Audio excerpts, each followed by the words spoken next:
Hello everyone, so welcome back to my YouTube channel and today we will learn about respiration from the chapter life process।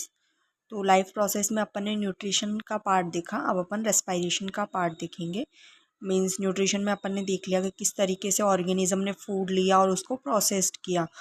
अब जो food अपन ने absorb किया है वो ऐसे तो यूज़ नहीं हो सकता ना बॉडी में, अपन को तो एनर्जी चाहिए। तो एनर्जी जो है वो उस फूड में से किस तरीके से रिलीज होगी वो अपन रेस्पायरेशन में देखेंगे। तो process of releasing energy from the food is called respiration. Respiration जो है ये डिफरेंट ऑर्गेनिज्म में डिफरेंट टाइप से होता है। जैसे किसी में एरोबिक रेस्पायरेशन होता है, किसी में एनाएरोबिक रेस्पायरेशन होता है। लेकिन किसी भी टाइप का रेस्पायरेशन हो, जो फर्स्ट स्टेप होता है रेस्पायरेशन में वो तो यही है कि 6 कार्बन मॉलिक्यूल जो है वो कन्वर्ट होता है 3 कार्बन मॉलिक्यूल पायरुवेट में। ओके, 6 कार्बन मॉलिक्यूल जो ग्लूकोज था वो किस में कन्वर्ट होगा, 3 कार्बन मॉलिक्यूल पायरुवेट में। और ये प्रोसेस किस में होती है, साइटोप्लाज्म में। तो कोई भी ऑर्गेनिज्म हो लेकिन फर्स्ट प्रोसेस तो यही होगी, 6 कार्बन मॉलिक्यूल 3 कार्बन मॉलिक्यूल में टूटेगा। फिर अब अपन देख लेते हैं रेस्पायरेशन के टाइप्स। रेस्पायरेशन जो है वो 2 टाइप्स का होता है, एरोबिक रेस्पायरेशन और एनाएरोबिक रेस्पायरेशन। एरोबिक रेस्पायरेशन किसको बोलते हैं, इस टाइप का रेस्पायरेशन जिसमें ऑक्सीजन यूज़ हो रहा है उसको एरोबिक रेस्पायरेशन बोलते हैं। और एरोबिक रेस्पायरेशन में ग्लूकोज जो होता है वो कम्प्लीटली ब्रेक डाउन हो जाता है। एरोबिक रेस्पायरेशन में ग्लूकोज कम्प्लीटली ब्रेक डाउन हो जाएगा और ये O2 के प्रेजेंस में होगा। और ये प्रोसेस होती कहाँ पे है, तो ये प्रोसेस माइटोकॉन्ड्रिया में होती है। तो 3 कार्बन जो पायरुवेट अपना फॉर्म्ड हुआ था वो अब किस में कन्वर्ट होगा, CO2 plus water plus energy. तो एरोबिक रेस्पायरेशन में ये प्रोसेस होती है अपनी। फिर देखते हैं एनाएरोबिक रेस्पायरेशन। एनाएरोबिक रेस्पायरेशन का मतलब क्या है कि इसमें ऑक्सीजन जो है वो यूज़ नहीं हो रहा है। एनाएरोबिक रेस्पायरेशन ऑक्सीजन के प्रेजेंस में नहीं होती और इसमें इनकम्प्लीट ब्रेकडाउन होता है ग्लूकोज का। अब वो ऑक्सीजन यूज़ नहीं कर रहा है तो पूरा ग्लूकोज तो ब्रेकडाउन नहीं होगा ना। तो एनाएरोबिक रेस्पायरेशन जिसमें O2 यूज़ नहीं हो रहा है तो यहाँ पे इनकम्प्लीट ब्रेकडाउन होगा ग्लूकोज का। तो जो 3 कार्बन पायरुवेट अपना था, लेक ऑफ O2 मतलब इसमें क्या है कि जैसे मसल सेल्स जो होते हैं, जब अपन एक्सरसाइज करते हैं तो मसल बहुत ज़्यादा स्ट्रेनियस एक्टिविटी होने की वजह से वहाँ पे उतना O2 नहीं पहुँच पाता जितना चाहिए होता है। तो उस टाइम पे क्या होता है, वहाँ पे भी एनाएरोबिक रेस्पायरेशन प्रोसेस होती है। तो लेक ऑफ O2 हुआ अपना मसल सेल में, तब भी ये एनाएरोबिक रेस्पायरेशन होगा। और इसमें क्या होगा, 3 कार्बन पायरुवेट जो है वो कन्वर्ट होगा अपना किस में, लैक्टिक एसिड प्लस एनर्जी।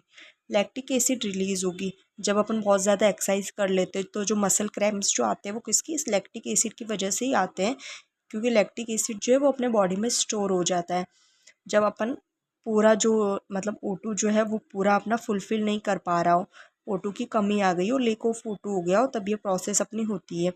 दूसरा जो यीस्ट है, यीस्ट में तो एनाएरोबिक रेस्पायरेशन ही होता है कि in the absence of O2 3 carbon molecule जो है वो किस में कन्वर्ट होगा, ethanol plus CO2 plus energy. और इथेनॉल जो है वो एक 2 कार्बन मॉलिक्यूल है, ये याद रखना।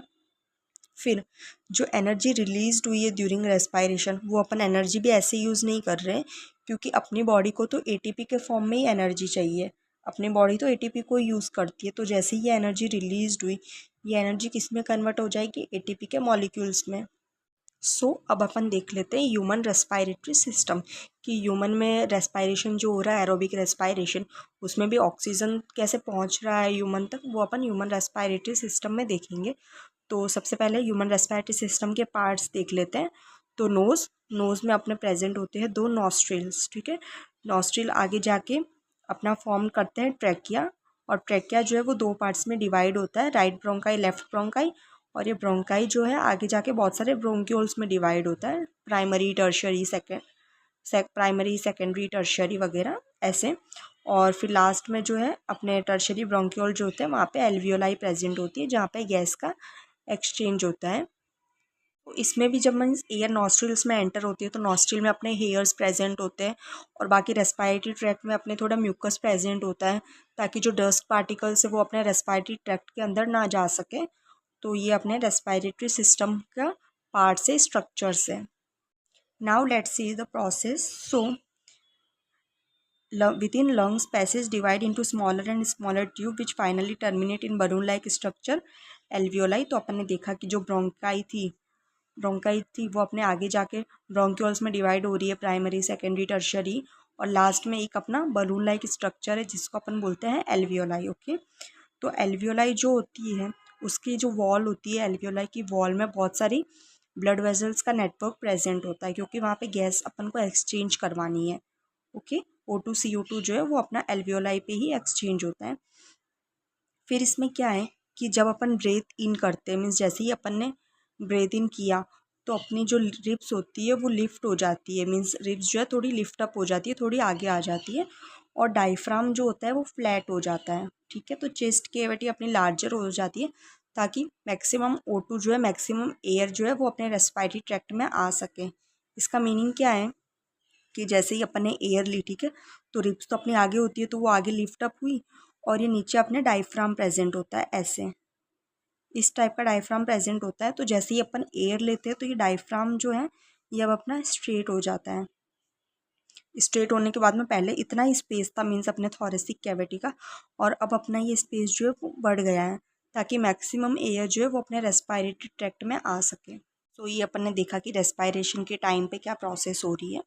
फिर इसमें क्या है कि जो ब्लड है वो क्या लाता है, CO2 लाता है, मीन्स ब्लड जो है वो रेस्ट ऑफ द बॉडी से अपना CO2 लाता है एल्वियोलाई के पास में, और वहाँ पे वो एल्वियोलाई में CO2 देता है, और एल्वियोलाई से ब्लड जो है वो O2 कैरी करता है।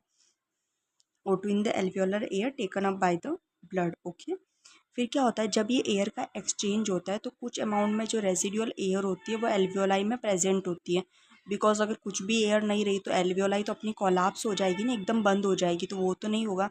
तो कुछ अमाउंट में अपनी रेजिडुअल वॉल्यूम जो होती है वो प्रेजेंट होती है ड्यूरिंग द एक्सचेंज। फिर क्या है कि जैसे अगर ऑर्गेनिज्म की बॉडी साइज़ बहुत लार्ज हो तो डिफ्यूजन का जो प्रेशर है, मीन्स ज़्यादा O2 से कम O2 की तरफ, तो वो पूरा फुलफिल नहीं हो पाता है, उस तरीके से पूरे पार्ट्स पे O2 की डिलीवरी नहीं हो पाती है। तो इसके लिए क्या होता है, इसके लिए अपने रेस्पिरेटरी पिगमेंट्स होते हैं। रेस्पिरेटरी पिगमेंट्स जो है वो क्या करते हैं, O2 को कैरी करते हैं, take up O2 from air in lungs, lungs में जो एयर है वहाँ से वो रेस्पिरेटरी पिगमेंट O2 ले लेते हैं, और फिर जहाँ पे भी ऑक्सीजन डेफिशिएंट पार्ट हो, मीन्स जहाँ पे भी ऑक्सीजन की कमी हो वहाँ पे वो रेस्पिरेटरी पिगमेंट जो है वो O2 लेके चले जाते हैं। जैसे ह्यूमन बींग्स जो है उसमें रेस्पिरेटरी पिगमेंट क्या होता है, हीमोग्लोबिन होता है। हीमोग्लोबिन जो कि आरबीसी में प्रेजेंट होता है, जो कि रेड कलर ऑफ आरबीसी के लिए रिस्पॉन्सिबल है, और अप्रॉक्स 4 मॉलिक्यूल्स ऑफ O2 जो है हीमोग्लोबिन कैरी करता है। तो ये अपना हुआ रेस्पिरेटरी पार्ट, लाइफ प्रोसेसेस का। So I hope you understand the topic, and if you like the video then don't forget to do like, share and subscribe the channel. Thank you.